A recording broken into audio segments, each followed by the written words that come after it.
Hey guys, how's your day going? So I have had a ton of problems with technology. Yesterday was all staticky. Today I had no microphone at all. So I'm sorry that this video is so late, but hopefully this will help you out if you're still working on your math for today, or maybe you've saved it for tomorrow or another time. Okay, so we are going to go back to adding and subtracting fractions. Remember, that's a huge thing in fifth grade, and we don't want to lose that skill. So periodically we're going to go back and practice, right? So with this, you're going to see your pages have lots of fractions on them. And I don't want you to get freaked out about that. We're going to read the directions carefully and think about what it's asking us to do. And these are not actually that hard. So our directions for number 1 say rearrange the terms so that you can add or subtract mentally and then solve. So we're going to see a list of fractions, and normally when we see multiple numbers and operations in an equation, we use our order of operations. We use PEMDAS, right? So we look if there's parentheses, exponents, multiply, divide, add, subtract. Well, in this case, we have mostly addition and subtraction, and normally what we would do is do whatever sign comes first in the equation, right? But it gave us different directions, so we're not using PEMDAS. So don't get that stuck in your head that you have to do the first one first, okay? The directions on this one say to rearrange the terms so that you can add and subtract mentally. So we're going to rearrange things before we actually go through the addition and subtraction. So let's look at 1a. It says we have 1 3/4 plus 1/2 plus 1/4 plus 1/2. We're going to rearrange it first. So we're going to write it like this. We're going to say, oh, we have 1 3/4. Is there anything else that has fourths? Right? We have 1/4. So we're going to say plus 1/4. Okay, and then, so our fourths are done, right? We did these and these. So now we have, oh, we have like denominators. We have plus 1/2 plus 1/2. So if we do it that way, it's a little bit easier to see what they're asking us to do. And again, we're not necessarily doing things in order, but because they're all addition, it doesn't really matter. We are going to group them by like denominators. So that makes it easier. So the first group of like denominators I'm going to do is the easiest one. I have 1/2 plus 1/2, which equals what? A whole. Okay, I have half, you have half. We put it together, we have the whole thing, right? So this is 1 whole. So we're just going to write 1. So here we have 1 3/4 plus 1/4. And I'm going to write it over here just in case you need to see it this way as well. Whoops, that's a 4 plus 1/4. Okay. Our denominators are the same so that we know we're going to have fourths, right?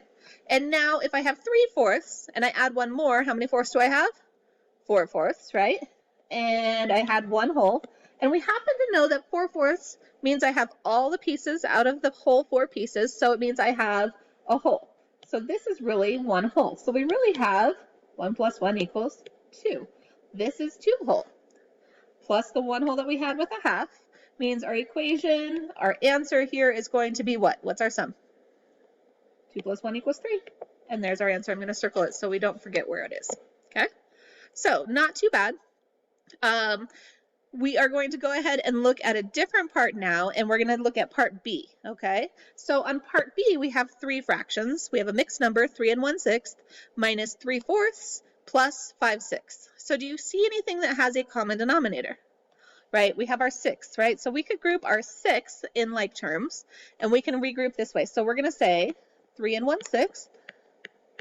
Then we're going to go to our 5/6, and the sign before it is plus, so we have plus 5/6. And then after that, we need our 3/4, and it was minus 3/4. Okay, so we're going to group things together as much as we can. If I look at just the 3 1/6 plus 5/6, I should be able to tell in my head now. If I can't, I need to just kind of count up and think, or I can write it out like we did on the first one. But if I have 1/6 and I add 5/6 together, how many 6 do we have? 6 6, right? So this is 6 6, and this was still 3. Well, but what is 6 6? It's the whole thing, right? So we really had one more. So in total, this side is really 4 whole. So now we have an equation that is 4 minus 3/4. Okay, well, you might be able to do that in your head if you can think about taking away part of a whole that it's taking away, or we can stack it and do it this way. So we'll stack it for now for everybody who wants to see that. We have 4, and then we have minus, no whole, but 3/4. So we kind of have to line it up funny, right? There's 0 whole in this one. I could put a 0 if I need to mark my spot. That's fine. Don't have to. And then I have 3/4. So in the whole number 4, How many fourths do we have? We have none, right? We have 0. So the easiest way to remember is to say, okay, we have 0 fourths right now. So can I do 0 fourths minus 3 fourths? Nope, doesn't work. I can't do 0 minus 3, so I have to borrow from my whole number. My 4 becomes a 3. And in this case, he's giving a whole fraction, right? When we're borrowing into fractions, he gives us a whole fraction. How many pieces makes a whole? 4. So he gave us 4 fourths, and we had 0, so there was nothing to add to. So now we just have 4 fourths. So now can I subtract? I have 4 fourths minus 3 fourths. Cool, what is that? 1 fourth, and 3 minus 0 is 3. So there's our answer. We're just going to group those together. Remember, if you move things around and redo an equation so that you have terms together, that the sign right in front of that fraction needs to move with it, right? Whether it was plus or minus. I'm going to show you one more problem on here today. So I think you can do these next ones. They are pretty much the same idea. Group your fractions together first and then figure out the difference or the sum depending on what you're doing. Okay. I'm going to take a look at 2b for just 1 minute. 2b is a little bit different because the number that we're searching for is in the middle of the equation. It's not the solution, right? So let's think about that, and we'll do this one, and then there are some on the following page that are very similar. We have 9 and 5/6 plus 1 and 1/4 plus something that's missing. We can call that x or just a blank, equals 14, okay? If it had an x in it, kind of looks like an algebraic equation, and that's really what you're doing right here, okay? But normally for 5th grade, they don't put a whole lot of letters, but in middle school, you're going to see them, and they just mean that's a blank that we have to figure out, right? So I have 9 and 5/6, and I have to add 1 and 1/4. And then something that I add to that is going to give me 14, but I need to know how much this is first, right? So do we have a common denominator? No, we have 6 and 4. So we can either skip count or we can do our fact families, but I'm going to skip count because I think there's something smaller. If I do my fact family, 6 times 4, 6, 12, 18, 24, I think there's a smaller denominator than that, right? So let's count. We're going to go 6, 12, 18. I'll do 3 of them. And then let's do 4, 8, 12. Haha, did we find something in common? 12, right? So our lowest common denominator is 12, which is better than 24, okay? So we're going to multiply, and we're going to see how many times we need to do that. 6, how many times do we have to multiply to get to 12? 2 times. So we'll multiply our fraction top and bottom by 2. So we know our whole number is going to stay the same. 6 times 2 equals 12 on our denominator. 5 times 2 equals 10. Okay, good deal. So now 4, how many times do we have to multiply 4 to get to 12? 1, 2, 3 times. So let's multiply times 3, top and bottom. Our whole number stays the same. Denominator, 4 times 3 equals 12. 1 times 3 equals 3. All right, now we have an equation we can work with because we have common denominators. Now can we add? Sure. So we have our 12ths, and then we have to do our numerator. 10 plus 3 equals 13. 9 plus 1 equals 10 whole. All right, last question. Is this done? Okay, look at that fraction. Is it proper or improper? Improper, right? It's got a numerator that's greater than the denominator. So that means what we would do with that is we would actually divide that out, because remember, our fraction bar is like a division line.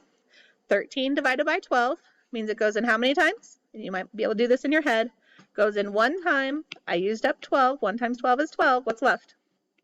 1. So that means 13 twelfths is the same as 1 and 1/12.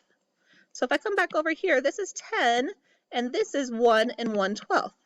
So how much do I actually have all together? All I have to do is add my whole numbers, right? Oops, that's supposed to be a 12. 11 and 1/12. Okay, but am I done? No, that just tells me that this part right here is 11 and 1/12 plus something equals 14. Well, how do I figure out? I'm going to write it over here on the side because I'm not doing that equation right now. So 11 and 1/12 plus something equals 14. How do I figure out what the something is? Well, 14 minus 11, I could figure out about what the difference is, right? So here's what happens. We take this and we're going to take this away from here. So we have 14, right? And we have to take away the 11 and 1/12. It's just like if we had, say we had 11 plus something equals 14. Well, you would just say, okay, well, 14 minus 11 is 4. oh, I'm sorry, it's 3. I can't subtract today. So 14 minus 11 is 3. So the something that was missing would be 3, right? We're going to do the same thing. We just have fractions. So we have 14 minus 11 and 1/2. Okay. And we have to go ahead and subtract and figure out what it is that's missing. Does 14 have any fractions? It has none, right? It has 0 halves. We're going to call it halves to make it super easy, right? Because the other one's already halves. So we just use that. 0 minus 1. Can't do it. Gonna have to borrow. 14. I borrow from him and he now has 13. And he gives a whole fraction. In this case, a whole is 2 halves, right? 2 over 2. And I have 0, so I have 2 over 2 still. Okay? Now can I subtract? 2 halves minus 1/2 equals, well, 2 minus 1 is 1. Our denominator stays the same. 13 minus 11 equals 2. So what actually goes in this x in this blank? 9 and 5 6 plus 1 and 1/4 plus 2 1/2 equals 14. Okay? So I know that's a lot for one problem. If you spread this homework out for a couple of days and do it on Friday, that's fine. I'm okay with that. I just want you practicing a little bit. These are kind of the same sort of thing. I will set up problem D on the second page for you, just so you can kind of start with it. Okay, so the first thing we're going to do is let's figure out what this part is. That didn't go very well. Okay, so we have 20 minus 3 1/4, and there's something here. Minus 20 minus 3 1/4 that equals 14 and 5/8. But we have to figure out what. So we'll start with what we have. 20 minus 3 1/4. Oop, does 20 have any fractions? Nope, so we're going to say it has 0/4 right now, right? So can I do 0/4 minus 1/4? Nope, so I have to borrow, right? Because 0 minus 1 I can't do. 20 becomes 19. He gives me a whole fraction and he didn't have any, so now he has 4/4. So now I have 4/4 minus 1/4, which equals, 4 minus 1 equals 3, so 3/4, and 19 minus 3 equals 16. So this part right here is 16 3/4. 20 minus 3 1/4, okay? So I have to figure out what minus 16 3/4 equals 14 5/8. Should the number in the blank be bigger or smaller than the numbers we have? Should be bigger, right? Okay, because if I'm subtracting, my solution is going to be the smallest number. So whatever this is a bigger number. So to figure out what's missing, I can add these two together. I can say 16 3/4 plus 14 5/8, and that's going to tell me what's going to go in that blank that we started with, that big number. Okay, and I know that I have to find a common denominator. When I think about 4 and 8, what do they have in common? This is an easy one. So I can count by 4s and I can get to 8, right? So I don't have to change 14 5/8. We're going to keep those 8s. But I have to change this one and multiply times what? 2s, right? Because 4 times 2 equals 8. So I still have 16. Oh, I didn't write this very well, so it lines up. And I have 6/8. So pretend that's over there. Okay? So now I can add those together. And I'm going to let you add those together and solve. Remember, if it's an improper fraction, we have to divide and figure out how much that really is. So if I look at it and I look like I'm going to have 11/8, that looks like it's going to be improper, right? Okay, so do your best with these. When you get to F, think about 23.1. How do we say that? As a decimal, we say it 23 1/10, right? So think about it. Don't even look at the decimal now. Just think in your head. If I was to write 23 1/10 as a fraction, what would that look like? Well, this is the same as 23, and this is 1/10, right? So don't get confused by that.